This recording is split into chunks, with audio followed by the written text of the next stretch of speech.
जन्माष्टमी के यज्ञ में हम लोगों ने गोपी गीत पढ़ने शुरू किए थे। भगवान जब देखते हैं गोपियों को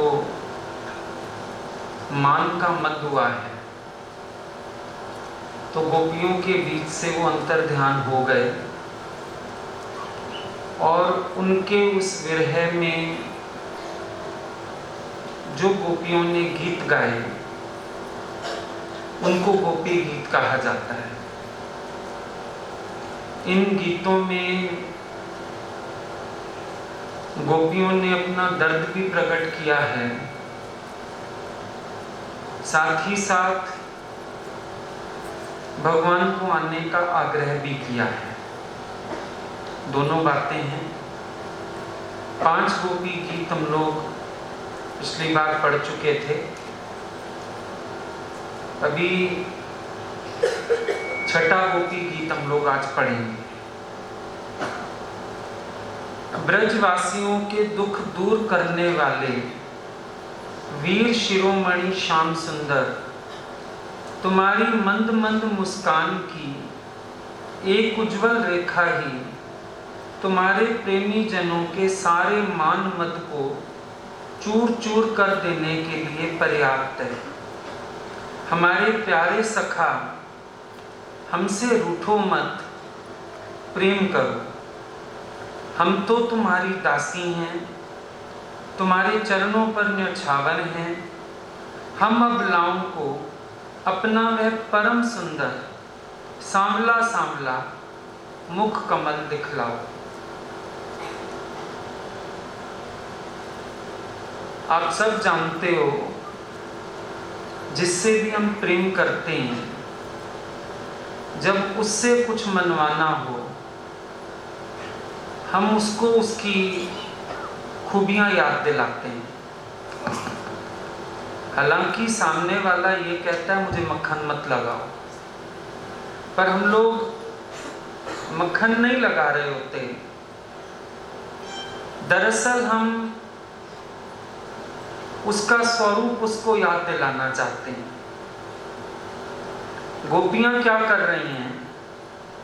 शुरुआती बड़ी प्यारी की है, ब्रजवासियों के दुख दूर करने वाले, मतलब भगवान को उनका स्वरूप याद दिला रही हैं कि तुम तो ब्रजवासियों का आर्त दूर करने के लिए प्रकट हुए हो, या कह लो दुख दूर करने के लिए प्रकट हुए हो। तुम्हारा स्वरूप ही यही है। तुम्हारा स्वरूप ये नहीं है तुम किसी को सताने के लिए आए हो। तुम्हारा स्वरूप ये नहीं है तुम किसी को दुखी करो, पर तुम्हारा स्वरूप ये है कि तुम ब्रजवासियों का दुख दूर करने के लिए ही प्रकट हुए हो। एक गोपी ने गलती से जगन्नाथ कह दिया भगवान को, दूसरी ने कस के उसका हाथ दबा दिया। चुप। अगर इसको जगन्नाथ कहोगी तो ये सारे जगत का कल्याण करने भाग जाएगा। इसको कहो गोपीनाथ, ये गोपियों का नाथ है, गोपियों का भगवान है, गोपियों के लिए प्रकट हुआ है। इसके जीवन का, इसके अवतार का उद्देश्य ही यही है कि ये हम सबको सुख दे। ये गोपियों का विशिष्ट प्रेम है। गोपियां सामान्य प्रेम नहीं चाहती। सामान्य प्रेम तो भगवान का सबसे ही है, लेकिन गोपियों को सामान्य प्रेम नहीं चाहिए, उनको विशेष प्रेम चाहिए। ब्रज की हद से बाहर उनको हरि भी नहीं चाहिए। उनको अपना अपनेपन वाला भगवान चाहिए। वो ये नहीं चाहती कि उनका भगवान किसी के साथ शेयर में हो। पर वो चाहती हैं हमारा भगवान केवल हमारा हो। और सच भी है, ये साधारण प्रीत नहीं है, विशेष प्रीत है। क्या भगवान सबके घर जाके माखन लूट के खाते हैं? क्या भगवान सारी स्त्रियों की मटकी में कंकड़ मारते हैं? क्या भगवान सारियों गोपियों को, जितनी ब्रिज में औरतें हैं, सबका पल्लू छीनते खींचते? नहीं, ये सामान्य प्रीति सच में नहीं है, विशेष प्रीति है। भाई आप देखो एक बात, आप अपने बच्चे से जो खेलते हो, अपने बच्चे की प्लेट से चीज भी खा जाते हो, किसी और के साथ ही हरकत करोगे? तुम्हारी बीवी समझो अंगूठी रख के अंदर चली गई किसी काम से, या भूल गई अंगूठी, अब आप उसको चुरा लेते हो। तंग करने में मजा आता है। वो सारा घर अंगूठी ढूंढती फिरती, आप देख रहे हो ढूंढ रही है, वो डर के मारे आपको कहती नहीं कि आप गुस्सा करोगे। आप देखते रहते हो, झांक झांक के, अलमारी खोल रही है, ड्रेसिंग खोल रही है, देख देख, बाथरूम में देख रही है, देख। जो मजा अपने घर में अंगूठी चुरा के सताने में आया, किसी दूसरे की बीवी की अंगूठी चुरा के सताओगे उसको? नहीं ना। बता दोगे आपकी ना ये शायद गोल्ड की रिंग बाहर रखी है, संभाल लीजिए, वहां तो ऐसे बोलोगे। भगवान का खुद का भी एक एक हाव भाव, लक्षण, प्यार क्या बता रहा है कि उनका भी गोपियों से सामान्य प्रेम नहीं है, विशेष प्रेम है। इसीलिए गोपियां भी अधिकार रख पाती हैं। भाई अगर भगवान ही ना अधिकार दे तुम्हें, भगवान ही तुमसे विशेष प्रीति ना करे, तुम कितनी विशेष प्रीति कर लोगे? अपने आप ही सामान्य हो जाएगी। पर जब भगवान तुमसे विशेष प्रीति करते हैं तो फिर तुम्हारी भी प्रीति अपने आप विशेष हो जाती है। आज तुम आते हो, अगर हम तुम्हें पूछते हैं, सम्मान देते हैं, कमरे में बिठाते हैं, तो फिर जिस दिन हम नहीं भी बुलाते तुम हक से आ जाते हैं। आप फ्री हैं, थोड़ी देर में बैठ जाऊं? अगर ये अधिकार ना मिला होता तो कितने लोग तो देखो बाहर से ही चले जाते हैं। फर्क हो जाता है ना, अधिकार मिल जाता है कभी कभी। चाहे सबको मना करते हैं शरीर ठीक नहीं है, कभी कोई और बात है, तो क्या करते हैं सब चले जाते हैं शांति से। पर जिनकी विशेष प्रीति है वो खड़े रहते हैं। हम हाल तो पूछें, एक मिनट देखें तो सही, दरवाजे से ही बात कराओ, पर ऐसे तो जाने का मन नहीं कर रहा। विशेष प्रीति का लक्षण है। गोपियों की भगवान से विशेष प्रीति है। और तुमको मालूम है, जब विशेष प्रीति होती है एडजस्ट नहीं हो सकता इंसान। उसको को नॉर्मल होके चल, वो नहीं एडजस्ट हो सकता। उसको एक विशिष्ट इशारा चाहिए ही होता है प्रेम का, जिससे वो संतुष्ट होता है।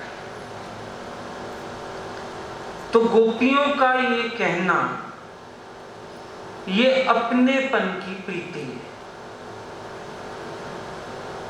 प्रीत तो सारी दुनिया कर रही है भगवान से, गोपियों की अपनेपन की प्रीत है भगवान से। और अपनेपन की प्रीत होवे तो ये रीत पक्की है कि अधिकार आ जाता है, शाम सलोना मेरा है। दो गोपियां भी नहीं बांटेंगी, वो कहेगी तेरा नहीं मेरा है, वो कहेगी तेरा नहीं मेरा है। दो गोपियां भी एडजस्ट करने को तैयार नहीं। हम क्यों एडजस्ट करें?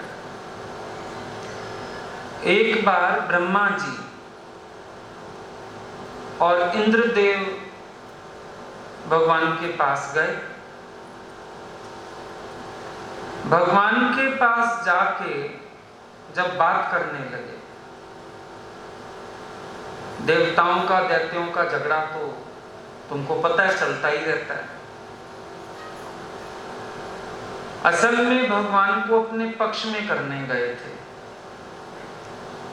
अब ब्रह्मा जी स्तुति गाने लगे, विश्वनाथम। इंद्र ने जोर से चुटकी काटी, बोला शुरुआत गलत कर रहे। शुरुआत कहां गलत कर रहा हूं? विश्वनाथ पुकार रहा हूं। बोला विश्वनाथ माना दैत्यों का भी नाथ और देवताओं का भी नाथ। जब तुम्हें उसको अपने पक्ष में करना है तो ये क्या मुसीबत खड़ी कर रहे हो? उनको याद आ जाएगा विश्वनाथम, तो वो कहेंगे तुम्हारे भी पक्ष में, दैत्यों के भी पक्ष में, कोई बीच की सलाह दे देंगे, फिर हमें रोना पड़ेगा। इसको मत याद दिलाओ विश्वनाथम। असल में भगवान का भी एक स्वभाव है, अपना ओहदा भूल जाते हैं। तो इंद्र कहने लगे भगवान के इस गुण का फायदा उठाओ,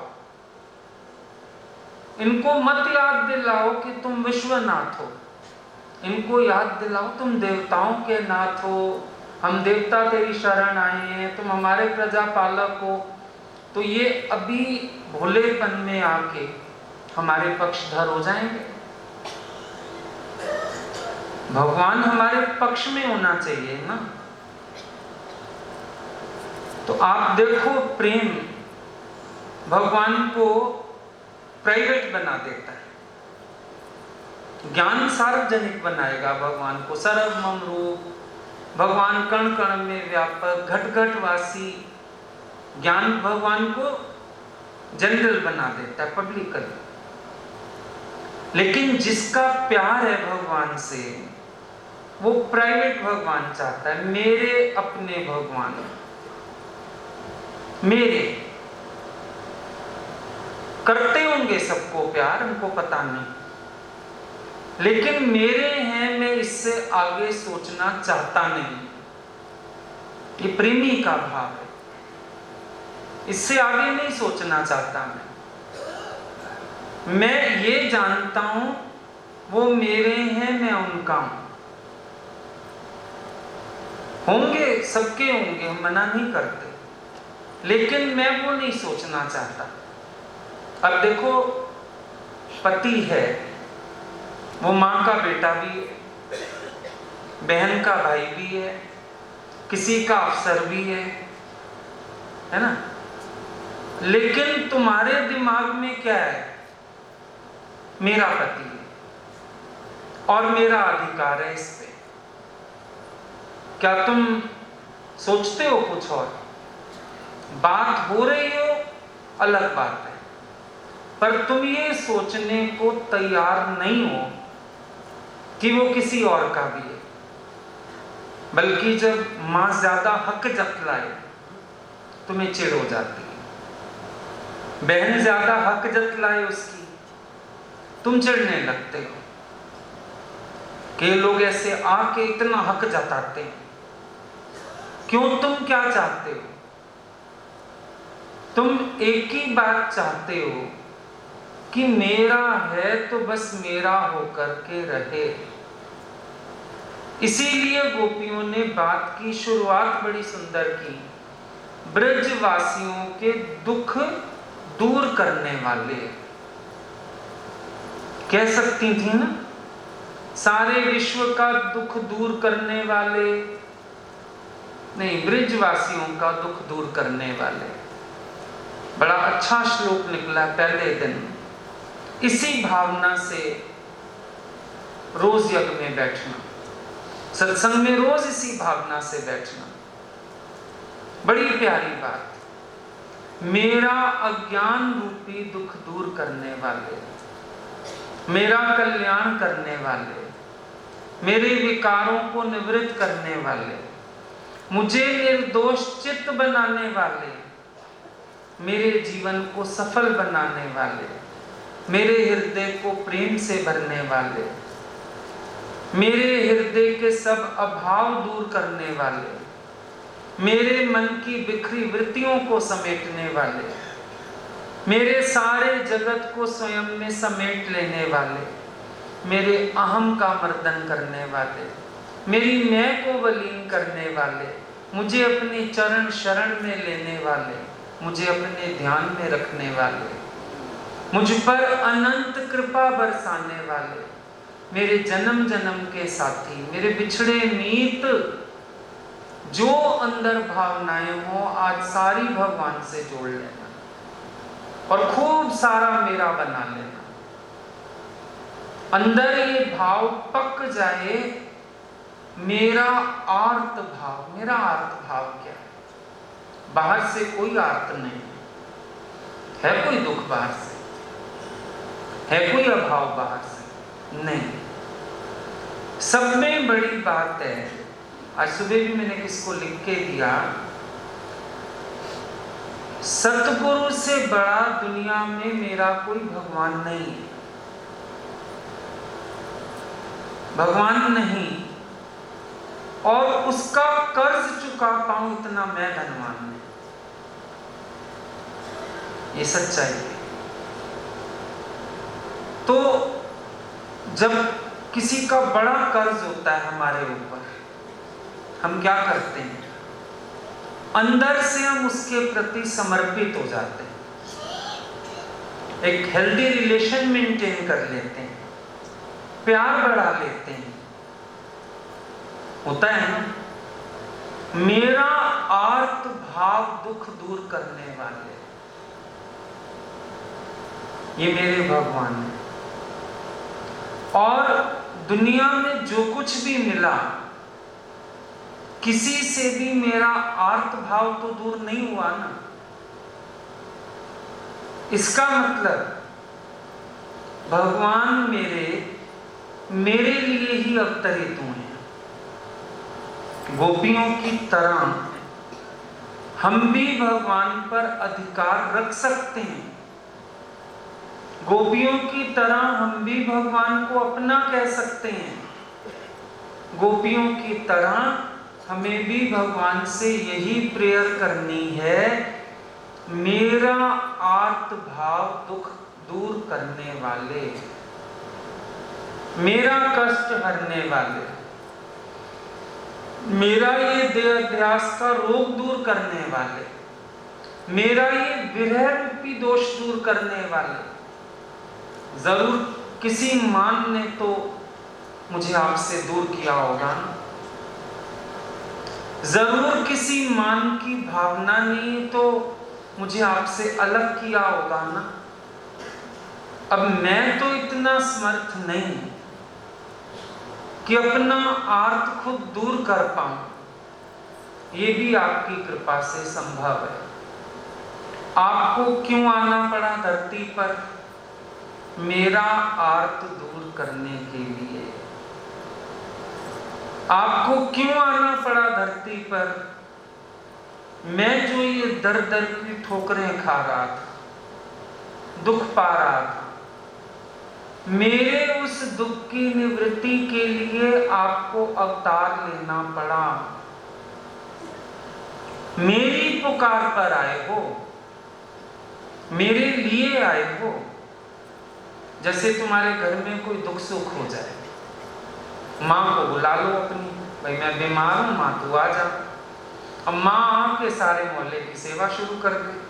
किसी को कहे ला पिनिया बना दूं, किसी को कहे ला तेरे बच्चे नहला दूं। तो तुम क्या कहते हो? माँ तुम मेरे लिए आई है, मोहल्ले के लिए आई है, मेरा ध्यान रख। भगवान पर ऐसी कड़ी निगाह रखो, मोहल्ले को सुख ना देने दो उसको बार बार बोलो तू मुझे सुख देने आया, तू मेरे पे कृपा करने आया, तू मेरी तरफ दृष्टि रख, मेरा ज्ञान दूर कर, मेरे दोष निवृत्त कर। मोहल्ले की तरफ काहे देखता है? मेरे लिए आए। अब ये नहीं कि माँ को हम पास पड़ोस में बात नहीं करने देते, पर फिर भी ध्यान रखते हैं मेरे से ज्यादा ना पड़ोसन को प्यार कर दे माँ। मेरे को सुख देने की बजाय दूसरे को ना देने लगे। ट्यूटर आता है खास तुम्हारे बच्चे को पढ़ाने, उसको फोन भी नहीं सुनने देते। सर आपके तो फोन बहुत बजते हैं, बच्चा बेचारा कब पढ़ेगा? पानी का गिलास पहले टेबल पे रखाते हो कि मैं भी ना जाके डिस्टर्ब करूं। अगर महसूस होगा ना भगवान सिर्फ मेरे लिए आए, सिर्फ मेरे लिए, आप भी अपने कार्य को एकाग्रता से पूरा करोगे, पूरा मन भगवान में रखोगे और कोशिश करोगे भगवान का भी ध्यान मेरे में रहे। ये हो जाती है विशेष प्रीति, ये हो जाती है प्राइवेट प्रीति। इसको बोलते हैं भगवान को अपने से अपना मानना। अब अगली बात आ गई वीर शिरोमणि श्याम सुंदर। कैसे हैं वीर भगवान? पहला भाव आता है दयावीर। क्यों? दुख दूर करने आए हैं। पहला भाव बनता है दयावीर कि अगर आप किसी को दुख में देख लो, अगर आप किसी को परेशानी में देख लो, आपको दया उमड़ती है और आप दौड़ पड़ते हो। दयावीर। किसी का दुख आपसे देखा नहीं जाता। हम गोपियों का भी दुख आपसे देखा नहीं गया। हम जन्म जन्म से तड़प रही हैं, तरस रही हैं, आपसे ये दुख देखा नहीं गया। आपने क्या कृपा करी? अवतार लेके आ गए। आपने क्या कृपा करी?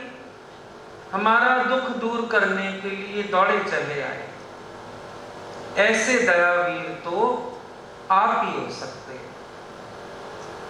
कोई किसी की दुख की इतनी परवाह नहीं करता, पर भगवान हमारे दुख को अपना दुख समझ के उस दुख को निवृत्त करने में लग जाते हैं। आज तक क्या दुनिया में किसी ने ये कसम खाई थी, I want to be happy but I want be happy till I make you happy too? मैं खुश होना चाहता हूं,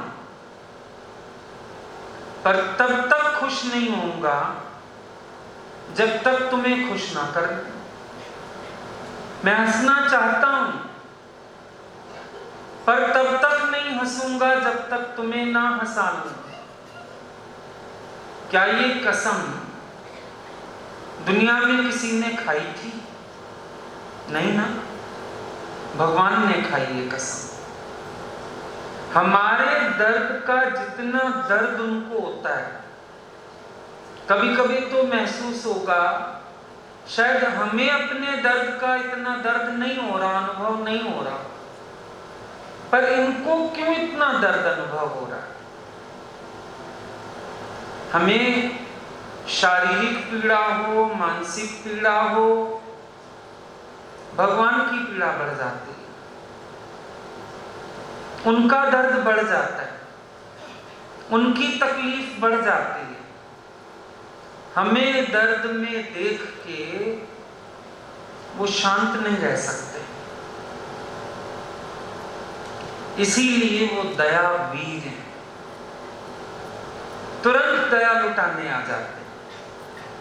एक माँ भी छोड़ देगी कभी, ठीक है हो जाएंगे ठीक, हो जाएगा मूड ठीक, हो जाएगी पीड़ा ठीक, पर प्रभु का स्वभाव क्या है, भगवान का स्वभाव क्या है? वो बार बार हमारे उस पीड़ा की निवृत्ति के लिए प्रयत्नशील हो जाते हैं। फिर प्रयत्न, फिर प्रयत्न।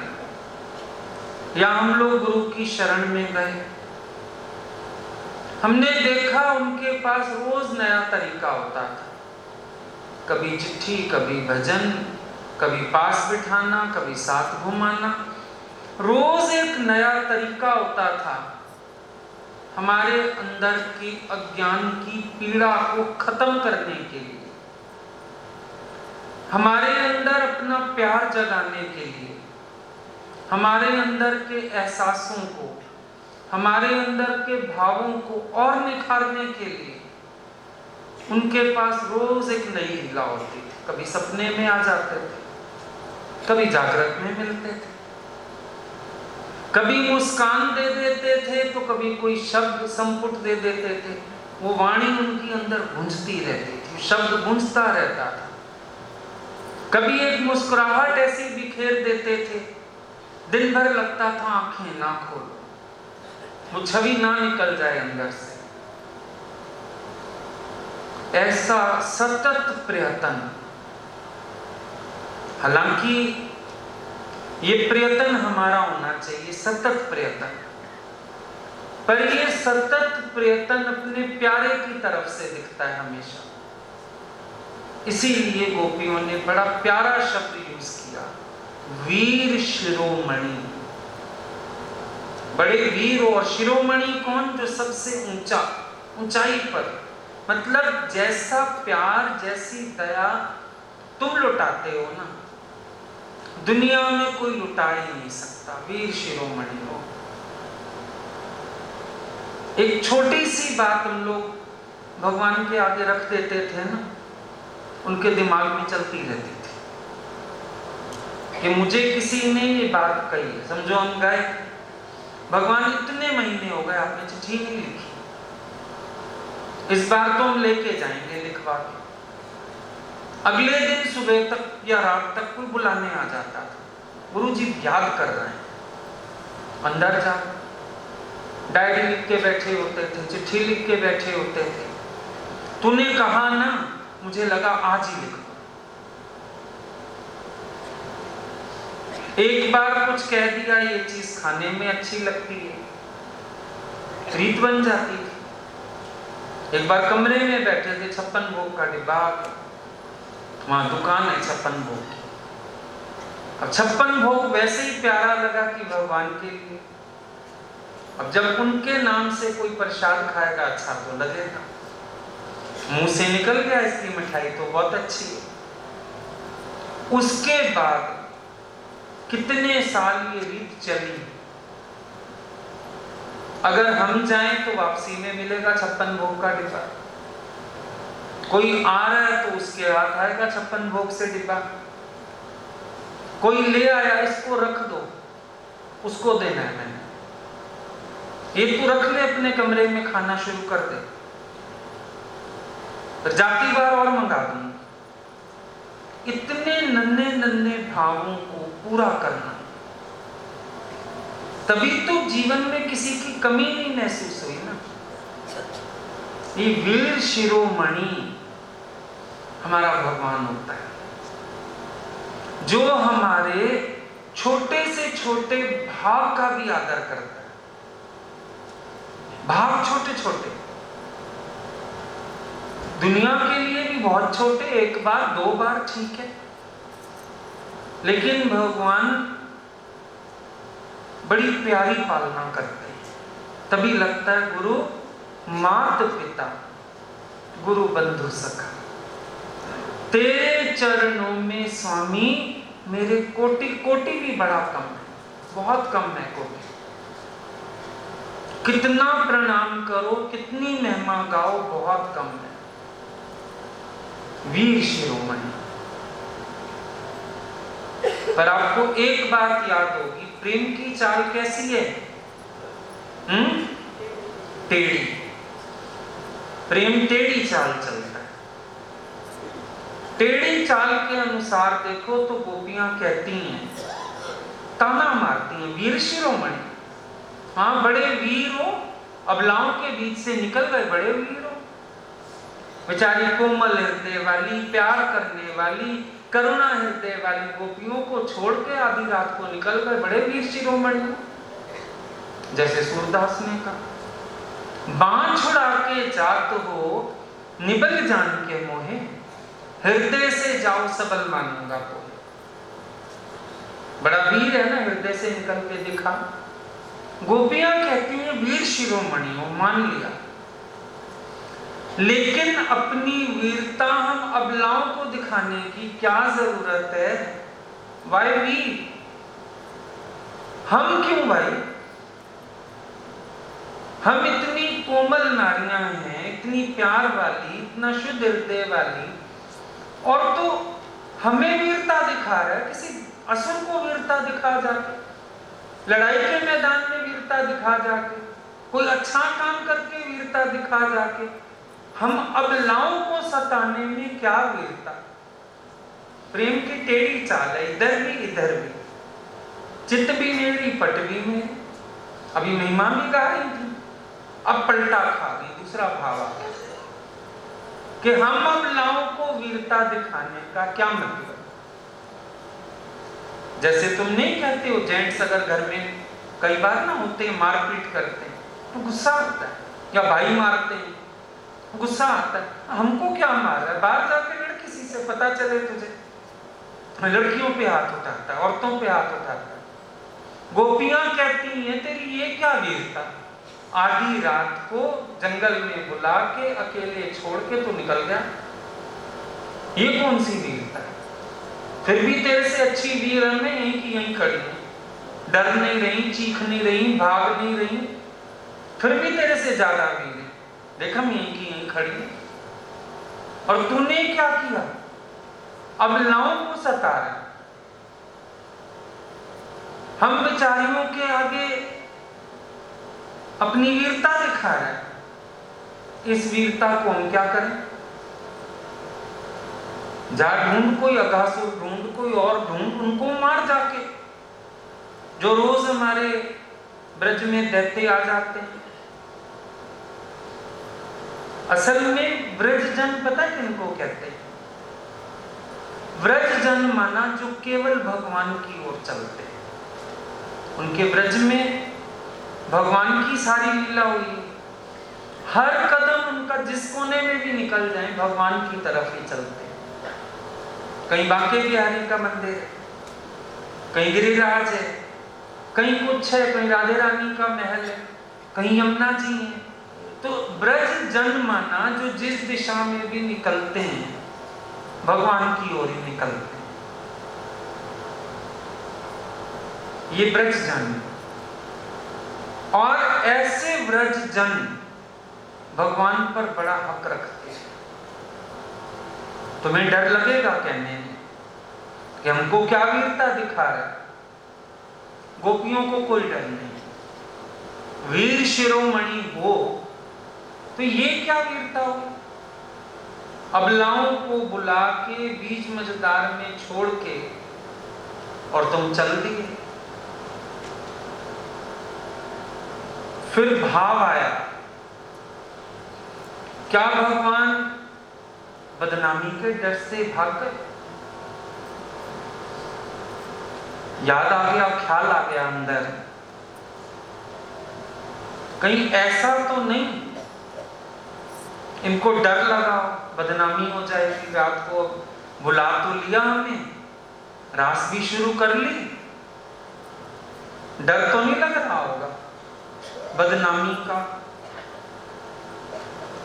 या भाव आया, डर तो नहीं लग रहा होगा इसको अपने अंदर कोई विकार ना पैदा हो जाए? मन में कई तरह के सवाल करता है, कई तरह की बातें करता है, कई कई सोचें सोचता है। और वैसे भी भगवान के साथ हो, सामने हो, तो चलो उनसे फुर्सत नहीं, अलग हो जाओ तो क्या करो? फिर मानसी भक्ति साधन बन जाती है। कभी लड़ लिए, कभी रूठ लिए, कभी हंस लिए, कभी नाच लिए, अब क्या करोगे? उसी की सोच चलती रहती है। हम भी ब्रजजन बन जाते हैं, जब प्यार हो जाए ना गुरु से, हम भी ब्रजजन बन जाते हैं, क्योंकि हमारे मन की हर वृत्ति उन्हीं की तरफ जाती है। दिन भर वही याद आते रहते, हर कर्म उन्हीं के खातिर करने को मन करता है। तो गोपियों के मन में ख्याल आ गया कि कहीं ऐसा तो नहीं बदनामी के डर से भागे, कहीं ऐसा तो नहीं मन में कोई और ख्याल आ गया हो, डर गए हो, चले गए हो। पर फिर अंदर वाले ने कहा नहीं, कृष्ण की एक विशेषता या एक व्यक्ति वीर शिरोमणि है, उसकी विशेषता जो अपनी स्त्री के संग भी असंग रह सकता है, वो वीर शिरोमणि है। 16,000 के संग रहते हुए जो 16,000 हैं वो हाव भाव दिखाते हैं, कटाक्ष करते हैं, तरह तरह से रिझाती हैं, हरकतें करती हैं, पर ना तो कृष्ण के मन में ना कृष्ण के तन में कोई क्षोभ उत्पन्न कर सकते। ये कृष्ण की विशेषता है। 16,000 के बीच रहते हैं पर किसी का संकल्प नहीं पहुंचता, किसी की हरकत नहीं पहुंचती, किसी के लिए उनके मन में कोई दूसरा विचार नहीं आता, मन में स्पंदन नहीं होता, इंद्रियों में स्पंदन नहीं होता। ये है वीर शिरोमणि। बहुत बड़ी वीरता है। सगल के मध्य सगलते उदास रहना आसान है, पर ऐसे रिश्ते में असंग रह पाना ये बहुत बड़ी विशेषता है। ये छोटी बात नहीं है। और गोपियां भगवान की इस विशेषता से भली भांति परिचित भी हैं।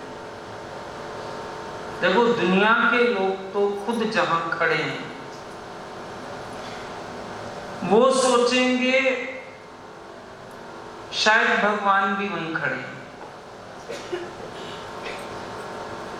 लेकिन गोपियां कृष्ण को क्यों समझ सकी? क्योंकि कृष्ण की शरण में आने के बाद वो खुद अपने को निर्वासनिक महसूस कर पा रही है, अपने घर में भी और कृष्ण के सामने आके भी। कृष्ण में पुरुष का भाव नहीं है, पुरुषोत्तम का भाव है। पुरुष का भाव तब आएगा जब स्वयं में स्त्री का भाव आएगा। पर गोपियों के अंदर कृष्ण के लिए पुरुषोत्तम का भाव है। ये पुरुषोत्तम है, परमात्मा है, भगवान है, और ये प्रीत उनकी भगवान से है। इसीलिए 16,000 के बीच रह के भी तू न्यारा रहता है, ये हम जानते हैं। गोपियों का भाव हुआ, हम जानती हैं कि 16,000 के बीच रह के भी तू एकदम न्यारा है। इसीलिए हम ये तो नहीं मान सकती हैं कि बदनामी के डर से चला गया होगा, किसी विकार के डर से चला गया होगा, उसने आज तक दूजा नहीं देखा। बदनामी कैसे और नाम कैसा? ये तो दुनिया वाले लोग भागते हैं ना नाम के पीछे, तो बदनामी का डर। और ये भी पता है कृष्ण इतने विवेकवान हैं, ऐसे ही नहीं बुलाया बांसुरी बजा के कि बिना विचारे बुला लिया और अब सोच रहा हो बदनामी हो जाएगी। नहीं, महाजागृत पुरुष है कृष्ण, हर हरकत सावधानी पूर्वक है और बरकतों वाली है। गोपियों का विश्वास भी तो बोलता है। देखो एक बात याद रखना, इस पूरे सफर में, ये जो सफर है गुरु के साथ वाला, इस पूरे सफर में तेरे अंदर का विश्वास तेरा साथी बनेगा। कोई बाहरी शब्द नहीं, कोई दिखावा नहीं। तूने जो विश्वास अपने भगवान में रखा होगा, जिसको तेरे हृदय ने भगवान माना, तूने जो विश्वास रखा होगा, तेरा वो विश्वास तुझे मंजिल पे खड़ा करेगा। बाकी सब भूल जाओ। निभाने के लिए किसी का सहारा नहीं चाहिए होता। ये प्यारी प्रीत प्यारे की अपने भीतर के विश्वास से निभा करती है। ये समझ ले। गोपियां कहती हैं हम जानती हैं, तुझे तो कोई आज तक चलाएमान ही नहीं कर पाया। तेरी समाधि भंग करने की ताकत तो कामदेव में भी नहीं है, चाहे तेरी आंख खुली हो। 16,000 के प्रयत्न असफल चले गए हैं, हम जानती हैं। तू बदनामी के डर से नहीं गया। तेरे मन में कोई विकार भी उत्पन्न नहीं होता कभी। अब भगवान एक गोपी के मन में प्रकट हो गए हैं, तो है सारी उनकी कल्पना बोल रही हैं तो सुन रहा है, फिर थोड़ी थोड़ी देर में कल्पना कर रही है वो भी बोलता है। मजा नहीं आता ना, सामने वाला पार्टिसिपेट ना करे, एक साइड कितना बोलेंगे, इसीलिए थोड़ी थोड़ी देर में सोचती हैं वो भी बोल रहा है। तो अब क्या सुना? भगवान कहते हैं बिल्कुल ठीक, सही कह रहे हो, मुझे किसी बदनामी का डर नहीं, मैं वीर शिरोमणि भी हूं, मेरे मन में कभी कोई विकार भी नहीं आता। बिल्कुल ठीक कह रही हूं। मैं ना अपने मन के विकार से नहीं भागा, तुम्हारे मन के विकार से भागा हूं। जो तुम्हें छोड़ के भागा हूं, तुम्हारे मन के विकार से डर के भागा हूं। हमारे मन का विकार, हमारे मन में कौन सा विकार? हमारे मन में तो कोई विकार नहीं। हम तो आई हैं तेरे पास, हम तो आई हैं तुझे प्यार करने। कौन सा विकार? ये जो तुम बार बार अपना मान करती हो, ये विकार, जो तुम्हें बार बार लगता है मैं तुम्हारे पे आशिक होके तुम्हारे पीछे आया हूं, ये विकार, तुम्हें अपने मान का मद चढ़ा, मैं तो इस विकार से भागा। अब देखना तेरे मन में खोट आएगा, भगवान तेरे से दूर भागेगा। भगवान को ना तुझसे डर नहीं है, तेरे विकार से बड़ा डरता है, वो भाग जाता है। जिसके मन में खोट आएगा भगवान उससे दूर भागेगा। गोपियों के मन में मद आया, अपने मान का मद आया, भगवान कहते हैं मैं इसीलिए भाग गया।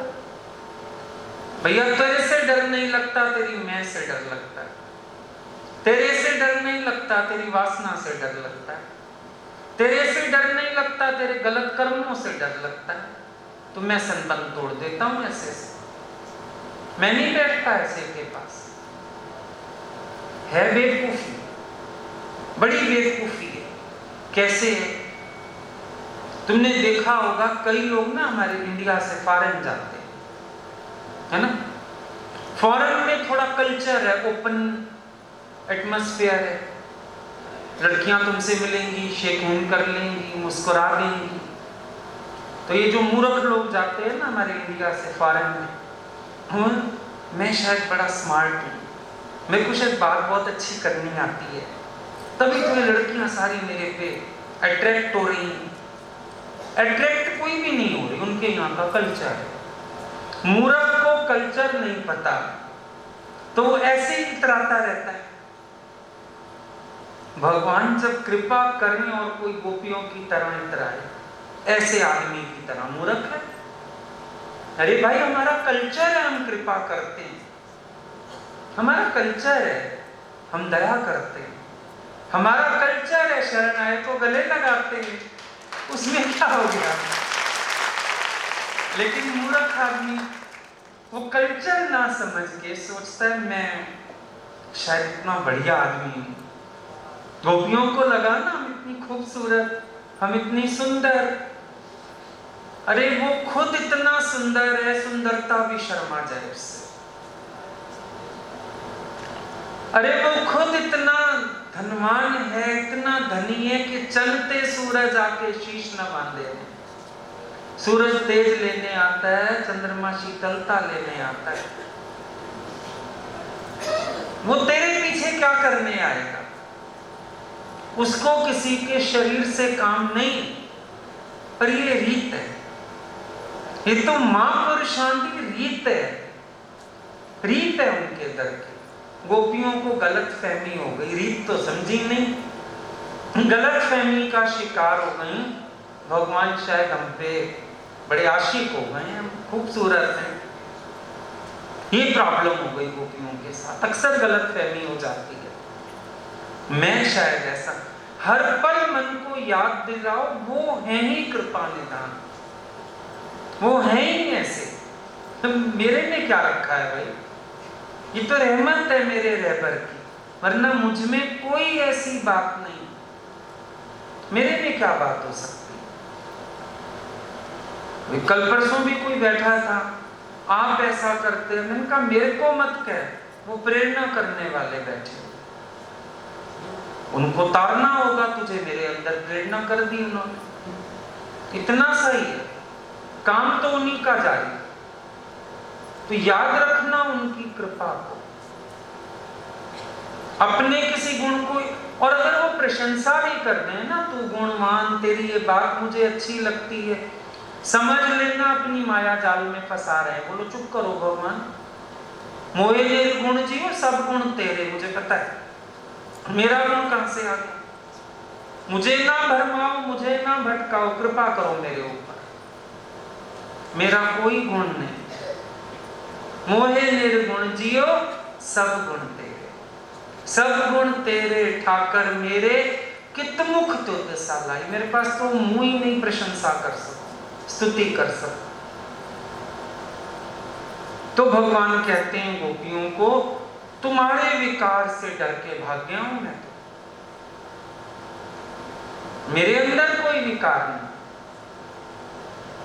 पर तुम्हारे विकार ने मुझे भयभीत कर दिया। गोपियां कहने लगी, लो ये कोई डरने वाली बात है, तेरे पास तो औषधि है। कौन सी औषधि है मेरे पास? अरे भक्तों का मान मर्दन करने वाली औषधि है तेरे पास। कौन सी? ज्ञान सुनोगी गोपियों? बैठूं मैं ऊपर चढ़ के, तुम नीचे बैठो, ज्ञान सुनाता। ये औषधि नहीं है, तेरे ज्ञान का तो अभिमान आ जाता है। फिर औषधि क्या है मेरे पास गोपियों, मुझे बताओ तो सही। तेरी मुस्कुराहट औषधि है। कहते हैं जब भगवान मुस्कुराते हैं, अपनी माया फैलाते हैं, हमेशा मुस्कुराहट देंगे, आत्मा करे ऐसे वाली। किसी और देख के मुस्कुरा दे तो क्या होता है? वो घर लुटा जिस घर के ये मेहमान हुए, और उसी को लूट लिया जिस पे मेहरबान हुए। तो गोपियां कहती हैं जब तुम मुस्कुराते हो तो क्या करते हो? माया फैला देते हो। हम लोग बावरे हो जाते हैं तेरी मुस्कुराहट के पीछे, फटाफट तेरे चरणों में गिर जाते हैं। गुरु किसी को प्यार करे, बुलाए, क्या करता है? फटाफट चरणों में गिरता है। गोपियां कहती है तेरे पास तो बड़ी अच्छी औषधि है, एक बार मुस्कुरा दे, हम लोग वैसे ही दीवाने होके गिर जाएंगे, अपना मान अपने आप मिट्टी कर देंगे। तुझे क्या तकलीफ उठाने की जरूरत है? इधर भाग रहा, उधर भाग रहा, काहे इतनी मेहनत कर रहा है? तेरे पास तो बड़ा आसान काम है, एक एक मुस्कुरा दे एक बार देख के हमारी तरफ, बस बिन मोलम बिक जाएंगी, आशिक हो जाएंगी, गिर जाएंगी तेरे पैरों में। क्या मान रखेंगी हम लोग? तेरी एक मुस्कुराहट पर हमारा मान वैसे ही बिक जाएगा, चूर चूर हो जाएगा हमारा मान। तो एक बार देख तो सही मुस्कुरा के, एक बार हंस तो सही, क्योंकि बोलती है ना प्रेमी जनों के तेरी मुस्कान, एक मुस्कान की एक उज्जवल रेखा ही प्रेमी जनों के सारे मान मद को चूर चूर करने के लिए पर्याप्त है। सिर्फ एक मुस्कान, बस एक बार देख के मुस्कुरा दे, माया फैला दे अपनी। हम भूल जाएंगी हम कौन है, हम भूल जाएंगी हम सुंदर हैं, हम भूल जाएंगी तू हम पे आशिक है। हम तो एक मुस्कान पे वैसे ही मरती हैं, क्या याद रहेगा हमें? ऐसे इतनी मेहनत किए जा रहा है, भागा जा रहा है, आधी रात को हमें भी दुखी कर रहा है, खुद भी भाग गया, तो रुक के जरा एक बार मुस्कुरा देना था हमारी तरफ, हम भूल जाते हैं सारा कुछ। कितनी अच्छी औषधि है तेरे पास, तुझे कुछ करने की जरूरत नहीं, तुझे तो बहुत अच्छा पागल बनाना आता है लोगों। जिसकी तरफ देख के मुस्कुरा दिया वो पागल हो गया, उसके बाद तुझे और क्या करना? जिस तरफ तूने मुस्कुरा के आंख डाली, अगला बेचारा अपने आप को भूल गया। क्या करते हैं? या तो अदाओं से लूट लेते हैं, या नजरों से नजरें मिला के लूट लेते हैं, यही काम करते हैं। अदाएं नाज से पागल बना के लूट लेते हैं, निगाहों से निगाहों को मिलाकर लूट लेते हैं। तो गोपियां कहने लगी कि तेरे को ये मेहनत करने की क्या जरूरत थी, कि हमसे दूर गया, हमें याद दिला रहा है, हमें जतला रहा है, बस एक बार मुस्कुरा दे हमारी तरफ देख के, काम खत्म। फिर प्रेम की टेढ़ी चाल, कहती हैं दूसरी बात देख, अगर तेरे को नहीं भी मुस्कुराना ना, तकलीफ होती है तेरे को हंसने में, सारी दुनिया से हंसेगा, पर जो तेरे को चाहेगा उसी को टेढ़ा होके दिखाएगा, अच्छा मत हंस। दूसरी ऑप्शन बता दे, कई बार दवाई नहीं मिलती ना, डॉक्टर को फोन करते हैं, अल्टरनेट बता दो। गोपियां कहती हैं भगवान हम तुझे अल्टरनेट बताते हैं, बताओ भाई अल्टरनेट क्या है? देखो तुमने मुस्कान दी, हमारी तरफ देखा, हमें बुलाया, मुस्कुराए, रास में ले आए, हम सब जो हैं फूल गई खुशी में, खुश हो गए, है ना? तो तुझे अगर ये भी लग रहा था हमें मान आया, जरा अपनी हंसी में संकोच कर लेता, गंभीर हो जाता, थोड़ा मुंह बना लेता, हम समझ जाती कि तेरे को मान पसंद नहीं आ रहा, हम सीधी हो जाती। ये अल्टरनेट है। अगर तुझे हंसने में तकलीफ है, मुंह तो रोज बनाता है हमें, कभी कहीं मिल जाता है मुंह बना के दिखाता है, कभी चिढ़ाता है हमें, मुंह बनाना तो तेरे को बहुत आता है, मुंह बना लेता। ज्यादा में ज्यादा कुछ लग रहा था, मुंह बना के दिखा देता हमें, हम एकदम तेरी गंभीरता समझ जाती और अपने आप को ठीक कर देती। ये भी दवाई थी तेरे पास, तो दूर जाने वाली दवाई, इतना बड़ी दवाई देने की क्या जरूरत थी? दो दवाइयां तेरे पास हमेशा रहती रहती हैं, या तो मुस्कुरा के पागल कर दे तो हम मान भूल जाएंगे, या फिर गंभीर होके दिखा दे, थोड़ा सा संकोच कर ले अपनी हंसी, हमें डर लग जाता भाई ये गंभीर क्यों बैठा है। अब किस दिन तुम आओ, हम गंभीर बैठे हो, डर जाते हो ना आते, पता नहीं आज क्या हुआ है, इशारे भी करते हो क्या हुआ है, पता नहीं डांट तो नहीं पड़ेगी आज पता नहीं सत्संग क्या चलेगा, है ना? तो अपना मान भूल जाता है, भले तुम बड़े सुंदर बन के आए, बड़ा कोई अच्छा काम करके आए, कि 4 जनों को साथ लेके आए मिलवाएंगे, अब उस समय तो अपने ही पसीने आ जाते हैं। तो गोपियां कहती हैं भगवान को तुझे इतनी तकलीफ उठाने की कहां जरूरत थी, जरा सा गंभीर हो जाता, हम लोग तो वैसे ही डर जाते, बस काम बन जाता। कोई मुश्किल वाली बात नहीं थी। हमें भी इतनी तकलीफ ना होती, मान मर्दन हो जाता हमारा, और तुझे भी अच्छा लगता देख के। भगवान कहने लगे रहने दो, सारा दिन शीशा उठा के अपना मुंह देखती, तुम कौन सा मेरे मुख का कदर करती हो। पिछले श्लोक में एक गोपी ने बोला था, अपना हाथ हमारे सिर पर रख दो। पिछला श्लोक था ना, सभी लालसाओं अभिलाषाओं को पूर्ण करने वाले वही कर कमल जिससे तुमने लक्ष्मी जी का हाथ पकड़ा है, हमारे सिर पर रख दो। एक गोपी ने ये बोला था, उस टाइम मांग रही थी सिर पे हाथ रख दो, इसमें मांग रही है नहीं। एक ने कहा सिर पे हाथ रख दे, बाकी कहती हैं नो, मुंह दिखाओ, सामने आओ, हमें हाथ वाथ नहीं चाहिए तेरा, मुखार विंद का दर्शन चाहिए। तो भगवान कहते हैं तुम कौन सा मेरे मुख की कदर करती हो, क्या जानती हो मेरे मुख को, तुम्हें तो शीशा चाहिए, अपना मुंह चाहिए, सारा दिन अपना मुंह देखती हो तुम शीशे, हम मैसी हम मैसी हम मैसी। और मुझे तो तुमने ये समझा कि तुम्हारे मुख को देख के मैं तुम्हारे पीछे आता हूं। कदर है कोई मेरे मुख की तुम लोगों को, जो तुम्हें अपना मुखार बिंद दिखाऊं। पहले मेरे मुख की कदर करनी सीखो, ये अपने आईने छोड़ने सीखो। जब किसी के हाथ में अपना आईना है, मना वो अपने गुणों को याद कर रहा है, मेरे गुणों को भुला हुआ है, ऐसे को मैं अपना प्रत्यक्ष दर्शन नहीं देता हूं। अभिमानी व्यक्ति के लिए मेरे दर्शन नहीं खुलेंगे। अभिमानी सामने भी आ गया, उसकी आंख पे पर्दा आ जाएगा, वो मेरे दिव्य स्वरूप का दर्शन नहीं कर पाएगा। और जो मेरा अभिमान होके बैठा मेरे सामने, बिना कुछ कहे भी मैं उसको अपना रूप दिखा देता हूं।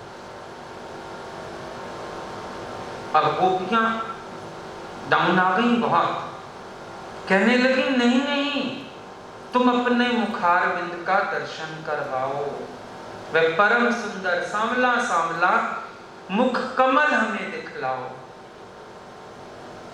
हम तरस रहे हैं, अरे हमारा मुख क्या है, मुख कमल तो तेरा है। जैसे कमल से कोमलता का अमृत निकलता है ना, तेरा मुखार बिंद इतना सुंदर, इतना खूबसूरत, अधरामृत निकलता है इसमें से, प्यार झलकता है तेरी नजरों से, करुणा झलकती है तेरे हाव भाव से। अरे ये तो जिसने पिया वही जानता है, जिसने पिया, जिसने सूंघा, जिसने स्पर्श किया, वही जानता है इस मुख कमल की विशेषताएं। जिसके घट तक तुम्हारी वाणी पहुंची, जिन नजरों को तुम्हारी नजरें मिली, जिन हाथों को तुम्हारे आशीर्वाद मिले, जिन पर तुमने अपनी करुणा के भंडार लुटाए, वही जानते हैं इस मुख कमल की महिमा क्या है, और लोग नहीं जानते। गोपियां कहती हैं ये मुख कमल हमारे लिए पूजनीय, वंदनीय, ये मुख कमल हमारे जीने का सहारा, तुम हमसे हमारा ये सहारा मत छीनो। हम दीवानी हैं इस मुखार बिंद की। क्यों? गोपियों का सिद्धांत है, स्वरूप आसक्ति के बिना भक्ति नहीं हो सकती। इसीलिए गोपियां बार बार भगवान से विनय कर रही हैं कि हमें ये मुख कमल दिखाओ। जैसे एक भमरा है, अब कमल की महिमा उसको पता कि कैसा उसका स्पर्श, कैसा उसका पराग, कैसी उसकी सुगंध। गोपियां कहती हैं हमसे पूछो तुम्हारे मुख कमल की महिमा क्या है, तो हमें अपना वो सुंदर सुंदर प्यारा प्यारा मुख कमल दिखाओ, हमें दर्शन दो, हमें सताओ मत, क्योंकि आपके मुख कमल की ये विशेषताएं हम ही जानती हैं। ये प्यार, ये करुणा, ये निष्कामता, ये तेज इस सब को हमने महसूस किया है, हम ही जानती हैं, तो आप कृपा करके ये मुकम्मल हमें दिखाओ और वीर हो, हमारी भूलों को भी भूल जाओ, हमारे मान को भी भूल जाओ और हमें दर्शन दो। ठीक।